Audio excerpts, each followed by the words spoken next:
tugaye usanga baramukije Imana ibampera umugisha ndaje kandi tugiye cyo tubona mana ku tubona ku ijambo ry'Imana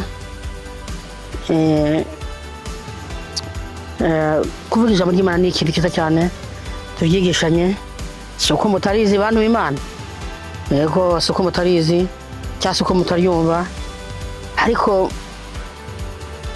ijambo ry'Imana ni ryiza kandi bakangura kujya kumusoma Bibiliya namwe mukisomera ari ngenda soma nabi ntubitahure ariko wisomeye wenyine ugira icyo umenya kurenza uko wasomerwa Imana tugire neza reka rero ndabasenge tuvana bene wacu Mana yacu nyir'ijuru Mana ny'ubushobozi ndakwese ahantu nje kuvugira ubutumwa Mana uhawe Mana icyatuma ubutumwa bwa Mana tuvuga neza Mana gitsindwe mu izina rya Yesu Kristo umwami wacu Uwiteka Mana nyir'ijuru Mana ndakunyuze Mana bari nanjye ahantu Mana wowe zero mutagatifu Mana y'icyanyigisha Mana agira icyo yavugisha Mana nabwira ubwoko bwa Mana kikazagira ikimazi urakoze mwami Mana urakoze nyir'ubuntu sera baze kuva amajambo Mana umugisha kandi wumve n'Imana nkamira Mana ndakunyuze Mana abantu ndetse umugisha Mana buri munsi Mana ujye ubashikiriza Mana ihoraho Uwiteka nyir'ingabo Mana urakoze Mana tuzira ryo Yesu umwami wacu amen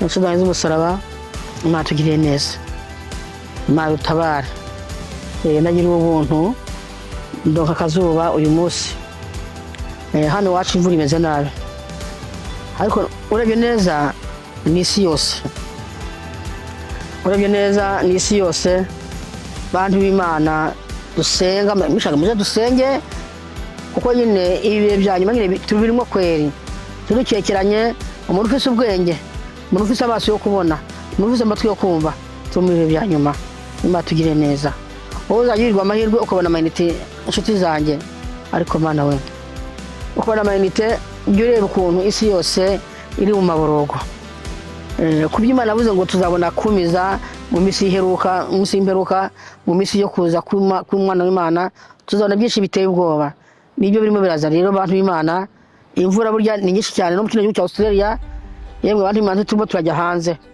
n'ubu nuko nyine Imana igira neza nimpaye aka kanya naho ubundi hoho byari byaranze ni Imana igize neza kabisa impaye aka kazuba kugira ngo nsoze mvuge amajambo yayo yagiye intuma n'utagira 10 ndakwihana bantu nshuti z'umusaraba ngiye n'amajambo gusa Imana yantumye atagoye ntera kwe kugora abantu kuko ibyo bintu kwihana byabaye ndazi mu bantu ari byo bigiye gutuma Imana itubaririza nimubona ngo mu gihugu runaka harimo abantu bagiye hari impamvu bantu Imana tujya kubivuga ngo cyase umuvu umuntu nabi hari impamvu niba utayizi Imana ibibona igihe cyatumye bikora kuva naba hose ndabona imvura iri muragwa muri bihe kuva navuka sinari nigira mbona ngo umusozi ngo wavuye aho uri aho twayuba ngo bizaba ariko none mu birasohoka muri kino gihe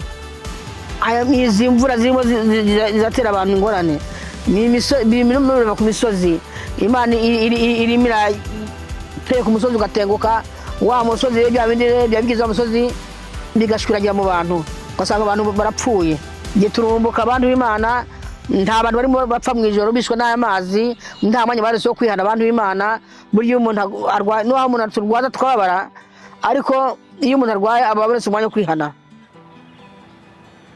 cyangwa se tutirinde ko turwara ngo tubone kwihana muze tuyana kirikaye bantu umwana tutararwara nta n'umusoga turumva tusaba Imana imbabazi buri munsi uko bw'icyo bukeye tusaba Imana imbabazi tujye kurinda ko tuva umusonga malaria tujye kurinda ko tuva abarezi baturuga ngo gatanye gusaba imbabazi Imana tugire neza tusaba imbabazi tukiri bazima tutabana n'ingorane ariko reba ahantu imisozi irimo iratemuka ntabwo iri guratemuka ngo isige abantu amahoro bantu b'Imana uvuze ngo haruri ibihugu bimaze gutwagwa n'amazi kandi ibyo ku misozi irimo iratemuka ni hatari ariko mu Bibiliya Imana bivuga muri Bibiliya birimo kw'imisozi kadabe ijambo mu byumvamo Imana tugire neza bantu b'Imana ibiri mu gatubako cyangwa ibintu birimo biraba nibona aho bishe n'amazi nta tuzuba tuharetse ahandi amazi yabatwaye abantu b'Imana aho umuntu arimo aragenda n'umusingi w'inzu umuntu akagenda n'ibyo yatunze n'aba yatunze n'umusingi w'inzu yaho yarabaga ugasanga nimwe mubariza gumbega haratuye abantu b'Imana ibaze rero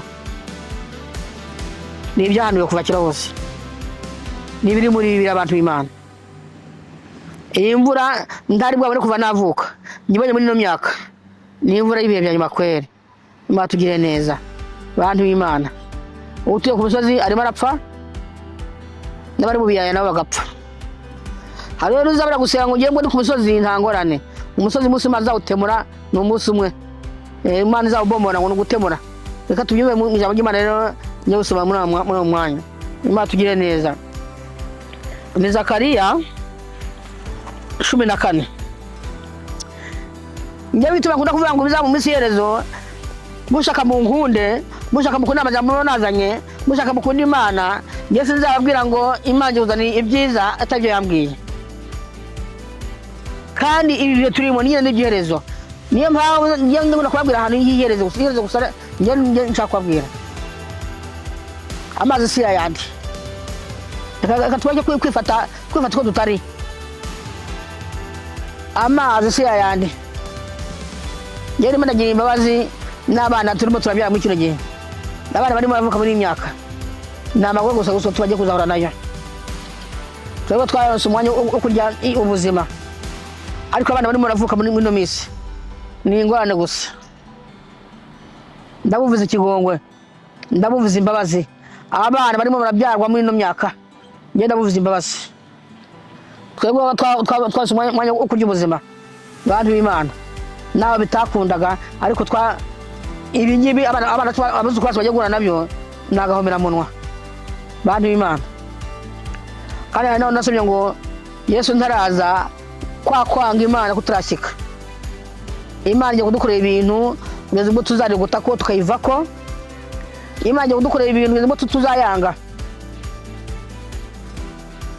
ukavuga ngo sinabasenga Imana ngo mpere n'ibintu ayo ibintu byo guzikira niyo mwanya bamwe na bamwe tubirimo ugahora n'ikintu usenga ugahora n'ingorane usenga ugahora n'ibibazo usenga kwaza none ni Imana asenga cyangwa se ariko naho ndiko naho nasomye avuga ngo Yesu Kristo ntaraza kwanga Imana kutaraba niyo tugiye kujyamo rero tubagize umusaraba yenda pore abana tugiye kubyara abuze kuba tugiye kuronga bageza n'ingorane kwera Imana tugire neza ubu rero hari n'abantu batishe mu butumwa bwanjye ngo amajambo ngo iterabwoba si iterabwoba kandi ari muri Bibiliya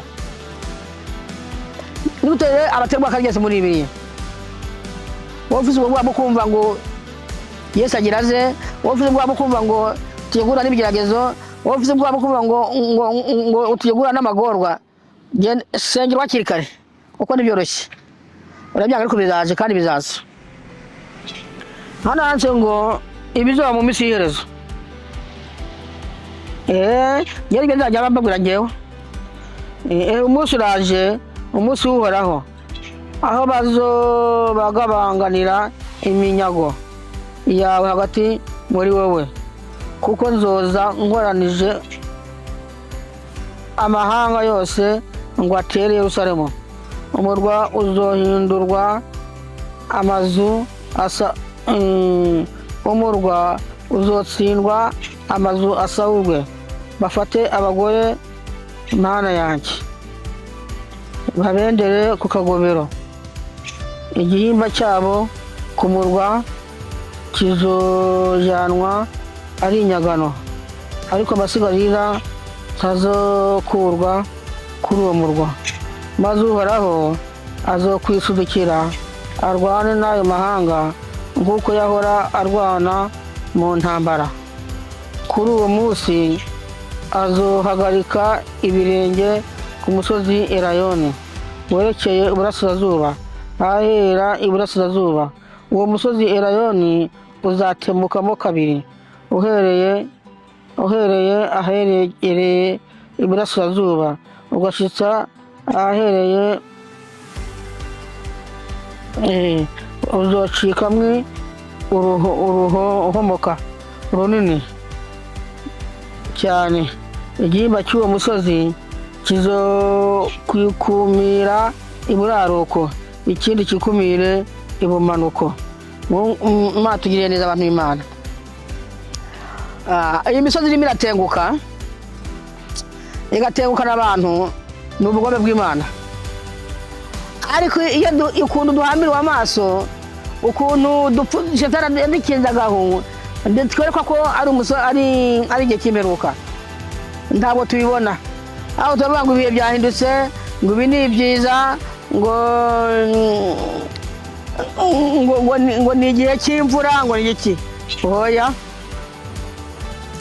urabona Imana ukuntu yavuze. Tujye nka Zekariya 14, bantu b'Imana.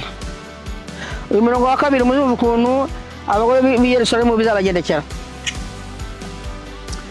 Hari ibintu biri kuba mu ntambara, ugasanga abagore barimo barafatwa ku nguvu n'abaroberi, ugasanga abandi bari gutegeka igihugu bashwaragiye mu gitsina gore, barimo baragifata ku nguvu.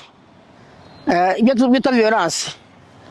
Ari violence igiba ku bantu, ari igihano Imana ihaye abantu.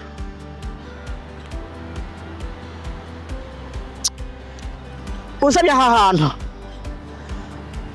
hari violence igiba mu isi, mu gihugu runaka kimwe intambara, ugasanga babandi baje kurwanya igihugu bashwagiye mu bagore bagiye kugira violence. Ntabwo ari bo, ni ukugira ngo abagore babazwe uko batasenze Imana, ko Imana ya gupanga kuduhanisha ikintu bivuye ku byaha byacu, bivuye kutihana. Ugasanga amahanga apfanye cya gisoda cya kiroberi, mwumva ngo cyafashe gure kumbi nabo sibo, niho bashizwemwo yo guharabisha igitsina gore cy'igihugu bagiyemwo. Aho tugende dusoma Bibiliya, kuko Imana yavuze ko abagore b'i Yerusalemu bazabagira gute abantu Imana mwasomye. Singomera ko yabisubiramo uko nakamara amazi. Ariko Imana yavuze n'akanwa kayo, kuko twebwe tutabira abantu mu ishengero. Ngare ntubavuga mu ishengero nguzanye ibintu by'isoni, we tetubizana abantu ukuri, turisomera abantu Kristo uko Imana ibe yavuze. Ahangaha nta pastor wasoma araharengana. None utabwiye abantu ko Imana igira umujinya igateza abantu, igateza abagore b'igihugu runaka ko babaviyora. None kubera tutabwira abantu ngo babimenye, kubera iki ibyaha byacu, kandi ugasanga n'ukwanga kubyigisha nawe urabikora, abo uraruviyora ijoro ryose winduye imbwa cyangwa igikoko runaka, nibo benshi. Kubera iki? Impwemu mbi ikurimo, Satani agukoresha kugira umuja wo kuraruviyora abagore b'abandi wamurozi we, abapfakazi bifakariye. Mwebwe ndababwire, mwabakozi b'Imana mwe, tuzazwa byinshi. Niba warahawe iryo zina ry'ubukozi bw'Imana, ukaba murakora ibipfuye amaso, ndakubwire kweri, umuntu utaronswa n'ikara ryo kumbabura, niba kuri umuntu wawumviza mu mutwe kandi ari urutoki ruhiye, n'uwo ukina na Gehinomu. Batugire neza. Wowe twumvira uyu muriro ubu uri muri igitoki, ikara rikagukorako, ukumva umuntu wumviza mu mutwe, n'uwo ukina na Gehinomu. Bantu b'Imana, umwanya wo kwira Gehinomu n'uyu nguyu. Ese ni Imana ivuga ngo umusozi nzawutemura, igihande kimwe cy'iburengerazuba, icyo cy'iburasirazuba. Imisozi imaze gutemuka muri bino bihugu n'ingahe bantu b'Imana? Mujye mubaza amakuru. Ndari kuri ubu ngubu amazi arimo amara abantu, ndari ariho amazi gukura atari imisozi yatemutse. Iyo misozi iratemurwa n'Imana. Hejuru y'ibyaha dufise, twakwirana abantu b'Imana. Bantu b'Imana byatuma tugendana, byatugize imbata, ugasanga icyaha cyarabyaye ibyana. icyaha cyakubyara mu ibyana, icyaha cyagize ibyuzukuru, icyaha kigira ibyuzukuruza kikiri muri wowe, ntawe utagiye gutubu. Ni gute Imana imisozi ntuzirate ngo utuye ku musozi, uwo musozi Imana izawutemura ukundukane nawo. Nuko uhereye mu Mahoseya cyangwa muri za Tanganyika cyangwa mu nzuzi runaka, ntuzirate ngo utuye ku musozi, Imana ishobora kuwutemura nyine, Imana ikawutemura ugacikamo ibipande bibiri, kimwe iburasirazuba ikindi iburengerazuba. Kubera iki? Urashobora kurinda umusozi ejo ikawutemura. Ubwo gihe udatuye mu kiyaya njye ntacyo nzaba, oya. Kureka icyaha gusa tu nibyo bizadukiza, kureka ibyaha gusa tu nibyo bizadukiza. Ntakiri Imana tugomba ko, ntakiri Imana dusaba, no kureka ibyaha.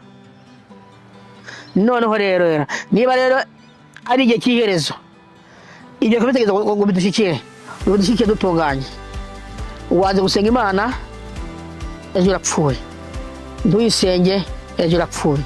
Ariko itahiro ni irihe? Ni habiri. Hari igihe no mu nijoro, bantu Imana kubana turemeye ijoro, kubera iki twebwe tutoreza gihonomo?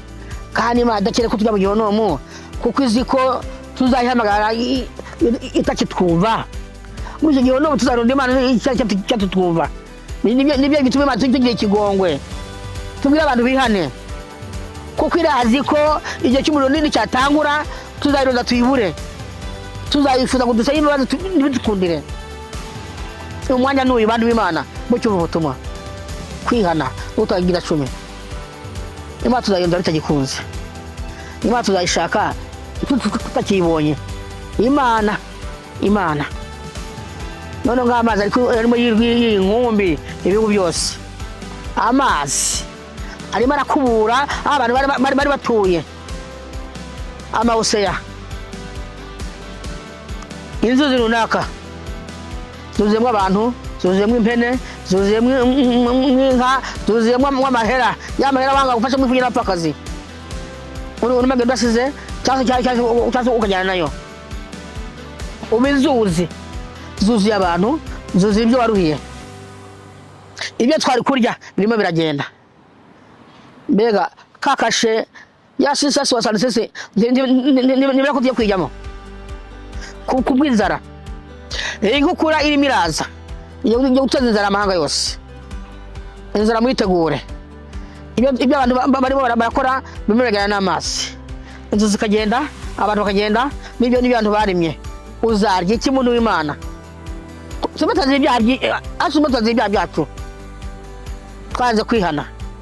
Reka rero tubarisha amazi, ntacyo ntaryo izari twagice kimwe ikindi gisigare, twagice kimwe ikindi gisigare.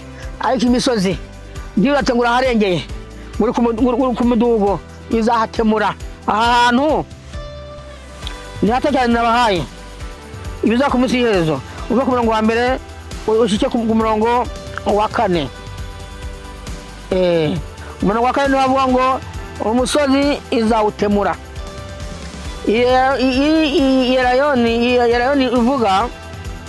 Erayono ivuga ubavuga umusozi wawe utuye, umusozi kuri Burundi, umusozi wa Kongo, umusozi w'u Rwanda, umusozi wa Kenya, umusozi wa hehe.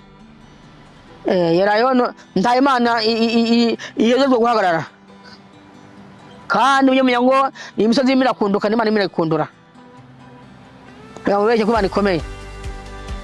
None ubajije ranagiye n'inzu yiwe n'ibyo yatunze, kubona mwari mutonye bose baratwawe, wowe akazu kawe gasigaye n'agatinde gatwawe. Ujyaze ubona kuzi gusenga kugira ngo uzabone icyo ubwira abantu, ubwira abantu Imana ko bayibonye. N'uyu mwanya urimo muvuze induru leta tazakuraho ibyo Imana yapanze. Leta ntazakuraho, nta leta izakuraho ibyo Imana yavuze muri Bibiliya. Iyo leta muri mwisunga aho kwisunga Imana yo mu ijuru, ngo mwambara amaguni n'abantu b'Imana bari ku isi. Imana n'ubundi iratumarisha amazi. Yego tumarisha amazi. Nyewe ndangiriza aha Zakariya 14. mwumvishe uko abagore b'i Yerusalemu Imana yabagize.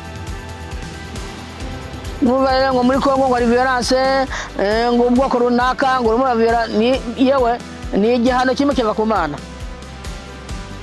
Mbona n'ubundi n'abakozi b'Imana barimo bagira violence abantu mu buryo butazwi, aho umuntu yemera kugira igikoko ari umukozi w'Imana atuzi Bibiliya yera mu nzu.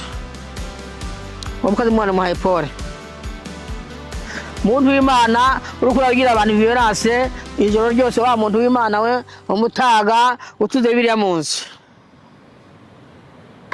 guhaye pole. Igipfa amatwi kizabazwa bikeya, impumyi izabazwa bikeya, ariko ufite amaso yo kumva, amaso yo kuraba, ukaba ufite amatwi yo kumva, muntu w'Imana ukaburenga kuri byanditswe y'ijambo ukabirenga ko shaka kugira amagwa bigombeye Imana ikakureka umwaka umwe ikakureka imyaka 5, nta mahirwe ufise. Njyanye n'uwakwihana gasaba Imana imbabazi. Satani ukamusezerera wagushyize mu bubata. Satani umusezereye birakunda, ni njye wonyine ufata, nta muntu ugufatira.